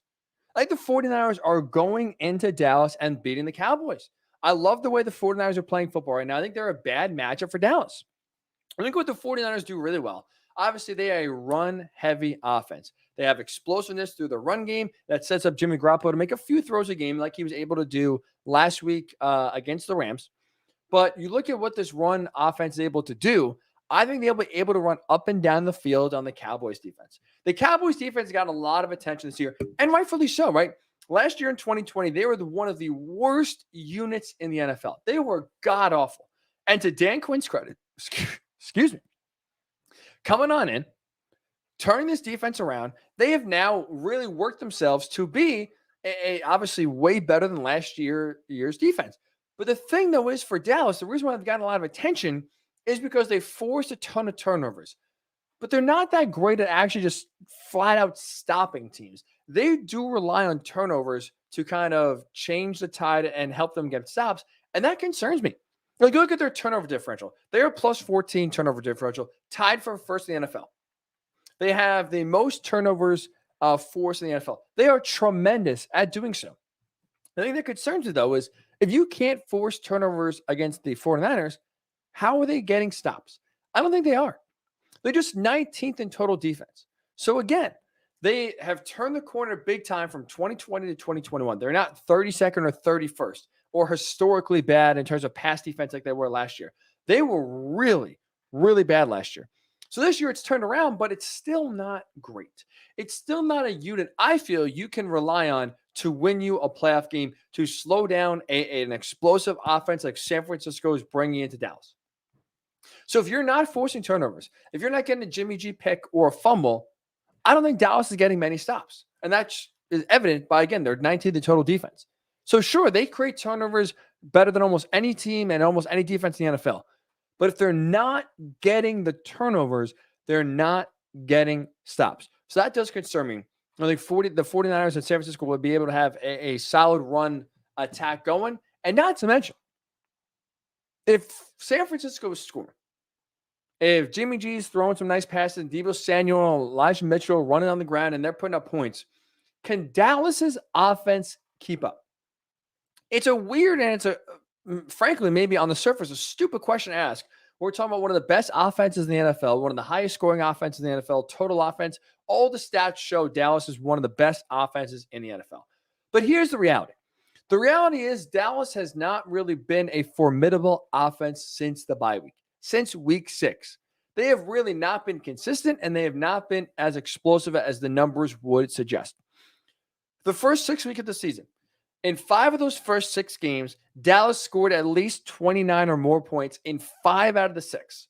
5 out of the 6, almost every game, right? Before the break to start the season off, they were scoring a ton of points on offense. Since the bye week, again, that was week 7, was the bye week. So the first 6 weeks of the season, 5 out of 6 games, 29 or more points in 5 out of 6. Since the bye week, 11 games, they have scored 29 or more points just 4 times. 4 times in 11 games. They have really bogged down. They have really come back down to earth. And 2 out of those 4 games where they've scored a ton of points have been against non-playoff or unplayoff caliber defenses. In the Washington football team, where they hung 56, and they put a number on Philly last week, but Philly rested a lot of their guys. Philly kind of waved the white flag on that game. So I'm not going to sit here and feel confident and feel good about Dallas's offense going to the playoffs because I don't think they can score in a playoff caliber defense. I don't think they can. The numbers show you that. Dak Prescott, before the bye and after the bye, he has regressed in passing yards per game, in completion percentage, and passer rating. He has gotten worse since the beginning of the season. And if he's not playing well, again, the run game is solid, but it hasn't been as explosive as you would like. And even with all the weapons, even without Michael Gallup, there's still enough weapons there for Dak to have success. And for the most part in the second half of the season, the final 11 games of the year, he has struggled.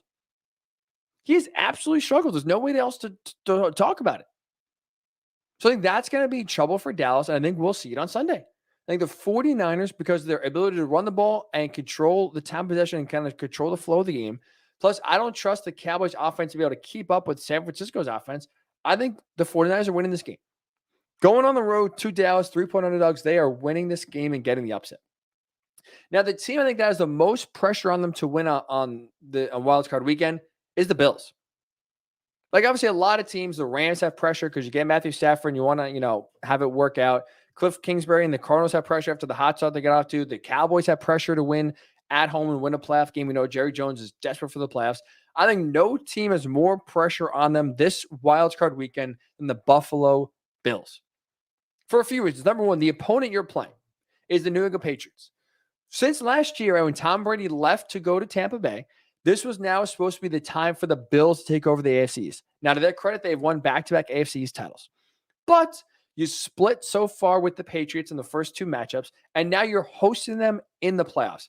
You cannot lose to the team that you were supposed to reign supreme over. You're supposed to take the baton from. Because guess what? Even though you won the AFC East, even though you're playing the game in Buffalo, if the Patriots go into Buffalo and win the game, they are still the team to beat in the AFC East. They still run the division. They still own you. So that's why it's a very important game for Buffalo. They were supposed to take a big leap this year, right? 2020, Josh Allen was incredible. 2021 is supposed to be the year that they get to the Super Bowl. They were a popular Super Bowl pick. This is not trying to brag here, but this is for me just trying to shed reality on the situation. I was not a believer in Buffalo. I did not have them going to the Super Bowl. I did not have them even, being the top competitor to the Chiefs in the AFC. They should have been, and a lot of people predicted them to be, but they haven't so far this year. And there's a big reason for it. Lack of balance. This season has become the Buffalo Josh Allen. That's what you should call them. They're not the Buffalo Bills, the Buffalo Josh Allens. Because unfortunately for him, a lot of pressure has now been put on Josh Allen to win the Bills the game. The running game has been non-existent and unreliable. And the defense, frankly, is fraudulent. We're calling it for what it is. The Buffalo Bills defense is similar to the Cowboys offense, where the stats should show you they are the league leaders and top of the list in stats, in terms of points per game, in terms of yards per game allowed. But they truly, when they play playoff games, do not play like one of the best defenses in the NFL. We saw it a few weeks ago when New England came to Buffalo the first time, ran the ball down their throat, ran for 200 yards when the Bills knew the run was coming, still couldn't stop it. That's concerning. Buffalo got scorched by Tampa Bay, got scorched by the Colts. Anytime they have played a playoff caliber team, their defense has come up small. And I don't think that's going to, that's now, I should say, puts a lot of pressure on Josh Allen to get the job done. So the Bills may have the most pressure. You got to win this game on Sunday or on Saturday night, excuse me. Even if you don't make it to the Super Bowl, hell, even if you lose in the next round, whether it's to the Chiefs, whether it's to the Titans, I think that at least leaves a better taste in Bills' mouths, even though, again, the expectation this year was Super Bowl, even though the hope and the thought was Josh Allen MVP, Bills Super Bowl, let's go. I think it's easier to stomach a second-round exit to the Chiefs or the Titans than it is to lose at home in the wild card game to the Patriots, to a rookie quarterback and the Patriots are 1-3, by the way, in the last 4 games. So they are not the same Patriots team that we saw early in the year where they rattled off 7 in a row. And at one point, were tops in the AFC. They've hit a wall. Mac Jones hit a rookie wall. You can't win this game. It's a lot of concern, and that's a lot of issues Bills going to have to worry about going into the offseason. So that's why, for me, the Bills have the most pressure on them this weekend to win. Be a blast. I cannot wait for wild card weekend. 6 games. I love the format. I don't know about you. I love the Monday night game. I love expanding it out to 3 nights. I do like more playoff football, so I love the playoff expansion. And I'm super, super excited to watch all Saturday, all Sunday, and Monday night as well. So enjoy the games. It's going to be a great weekend for sure. We'll be back on Monday, of course, to break it all down for you. So enjoy Saturday. Enjoy Sunday. Have a tremendous weekend. We'll break it down and we'll get you ready for Monday Night Football, Cardinals and Rams as well on Monday's show. So have a great weekend. As always, stay safe, stay sane. We'll talk to you on Monday right here on the Worldwide Sports Radio Network. It's the Worldwide Sports Radio Network.